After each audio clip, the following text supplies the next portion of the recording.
Salam sejahtera bagi kita semua. Perkenalkan, nama saya Chandri Putri Danila, mahasiswa program studi Sistem Informasi Fakultas Sains dan Teknologi Universitas Terbuka dari UT Daerah Jakarta, angkatan 2023-2024 ganjil.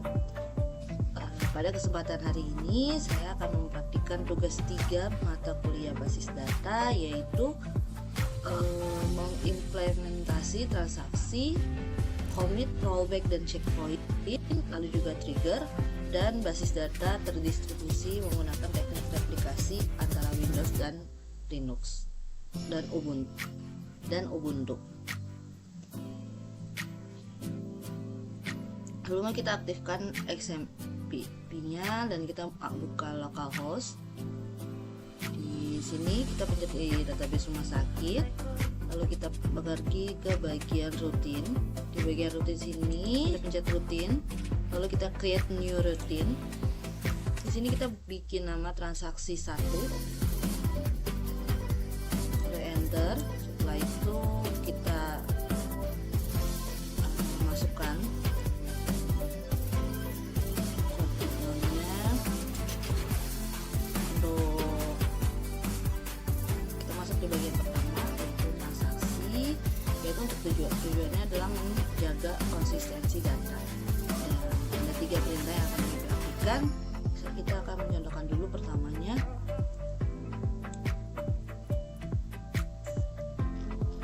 Kita buat yang biasa.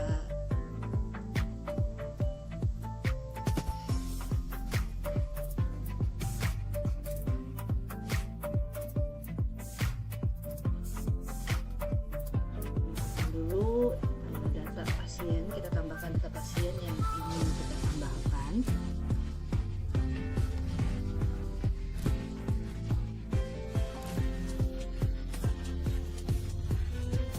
Jadi kita pilih kirim. Jadi kita pilih eksekusi. Di sini kita langsung terdata namanya. File yang kita sudah tambahkan tadi sudah terdata dengan Word, dan dia sudah, kalau kita pencet eksekusi, dia di sini juga ada langsung keluar.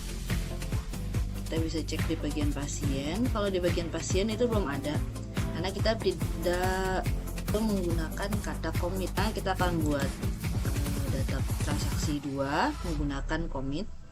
Kita coba lagi, bedanya di bawahnya file set dapat tambahkan commit. Kirim. Kita lihat di sini. Di sesi ini kita bisa melihat data yang kita tulis tadi sudah ada, karena kita akan lihat di database pasien. Di sini sudah terdata. Sudah terdata karena kita menggunakan perintah commit. Jadi kesimpulannya, perintah SQL seperti insert, update, atau delete harus diakhiri dengan commit agar perubahan tersimpan secara permanen di dalam database tersebut. Selanjutnya kita buat lagi transaksi 3.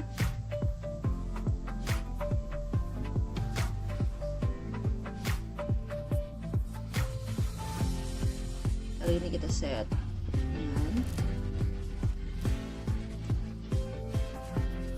ini kita akan menggunakan selain commit, kita akan menggunakan rollback. Kita bisa lihat di sini.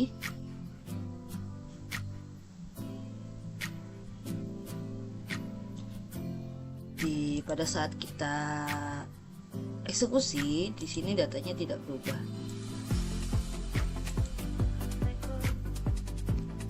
Kenapa tidak berubah? Karena rollback ini berfungsi untuk membatalkan perintah yang sedang berjalan. Misalnya jika kita salah mengupdate nama pasien, kita bisa memanggil rollback.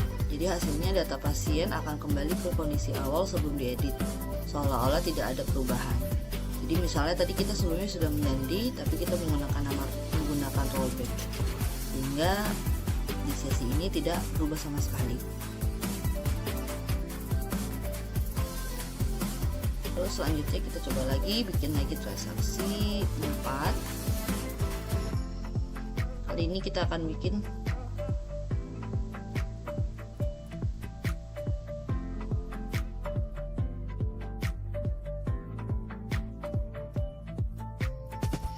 ganti namanya, lalu kita ganti ID, kita ganti semua, kita ganti. Lalu di sini kita tambahkan rollback, update pasien, lalu set nama pasien, lalu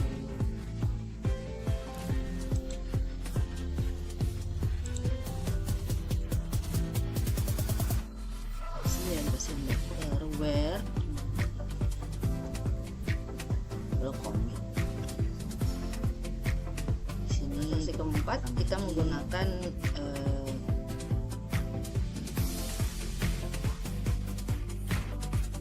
update, dan di sini sudah terganti namanya lagi. Nah, kita update file, baru menggunakan commit. Selanjutnya kita coba lagi transaksi 5.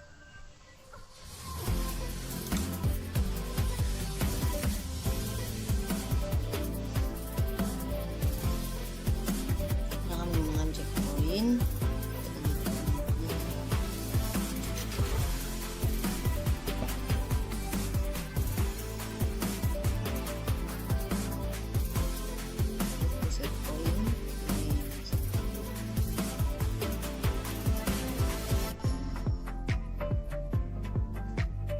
Checkpoint atau save point itu adalah titik aman penyimpanan sementara. Jadi kita melakukan beberapa insert data seperti ini, lalu melakukan rollback ke titik save point tertentu. Maka data yang diproses setelah titik tersebut dibatalkan, tapi data sebelum titik tersebut tetap aman.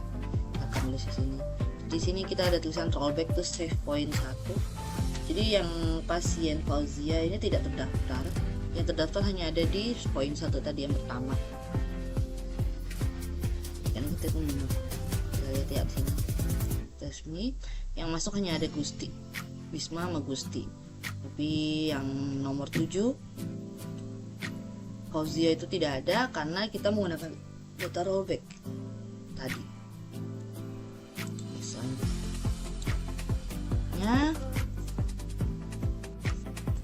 selanjutnya kita akan membahas trigger, yaitu kita akan menampilkan tabel obat dan transaksi obat. Sebelumnya kita akan membuat file database terlebih dahulu.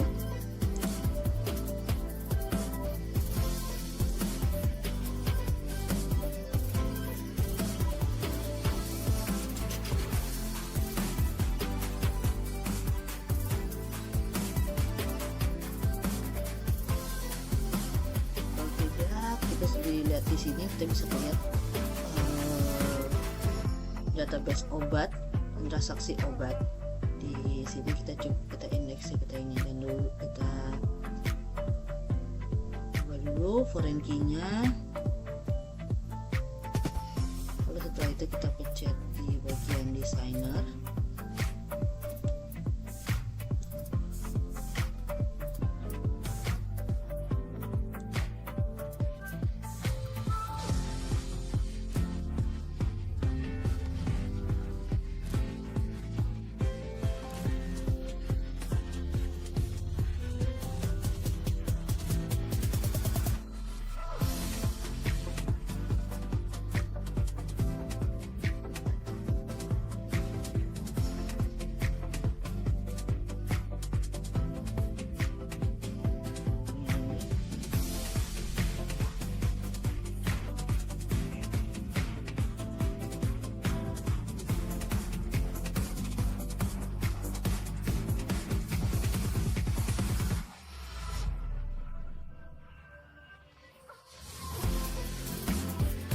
Sudah, kita tambahkan dulu untuk obatnya.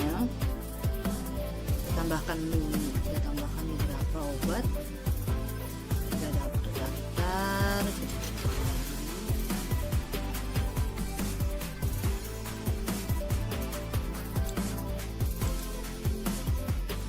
Di sini sudah terdaftar.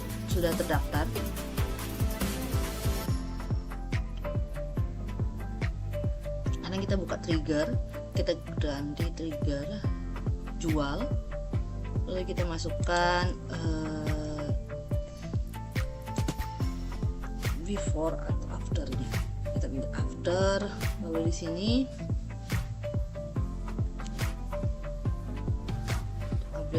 update obat set stok new, jumlah, where ID obat.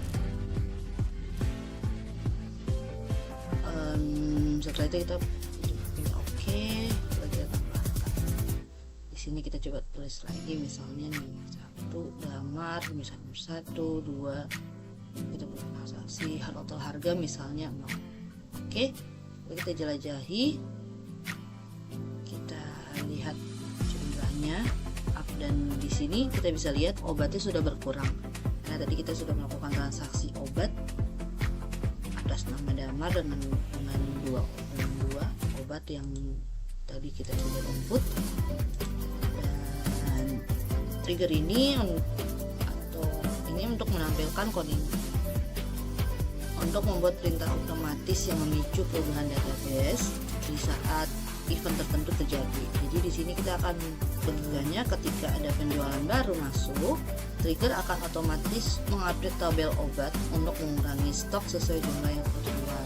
Hasilnya stok obat bakalan berkurang otomatis tanpa kita harus mengupdate satu persatu. Jadi kalau kita melakukan transaksi obat, ya nanti di stok obat itu dia bakalan terpotong otomatis, terkurang otomatis. Selanjutnya saya akan melakukan replikasi. Namun di bagian replikasi ini saya tidak sampai akhir, jadi saya akan menjelaskan saja di bagian sini. Kita akan menghubungkan dua komputer, yaitu komputer Windows sebagai master dan komputer Ubuntu sebagai slave. Mengimpor data setelah kita mengkonfigurasi master, kita mengkonfigurasi slave-nya di Ubuntu dengan cara kita mengimpor database. Lalu pada pengontrolan MySQL kita memastikan server ID berbeda dengan masternya tadi, dengan master kita. Perintah kuncinya itu adalah tadi kita buka di terminal, ada change master to, yang dimana kita memasukkan IP address Windows, user aplikasi, serta log file dan position yang tadi dicatat dari master. Lalu setelah itu kita nanti baru melakukan pengujian dengan refresh di Ubuntu dan menginput data obat baru di master, sehingga data tersebut bakal otomatis secara real time muncul di komputer Ubuntu atau slave yang membuktikan replika basis data terdistribusi berjalan dengan baik. Namun di proses saya ini saya mengalami kendala di mana bagian slave IO running saya hanya connecting dan itu tidak butuh sama sekali. Sudah melakukan pengecekan melalui IP-nya antara master dan slave-nya sudah berbeda, tetapi tidak ada jalan keluarnya. Demikianlah penjelasan mengenai implementasi transaksi, trigger, dan replikasi basis data. Semoga bermanfaat dan mohon maaf jika ada kekurangan. Terima kasih kepada dosen dan tutor atas bimbingannya. Salam sejahtera untuk kita semua.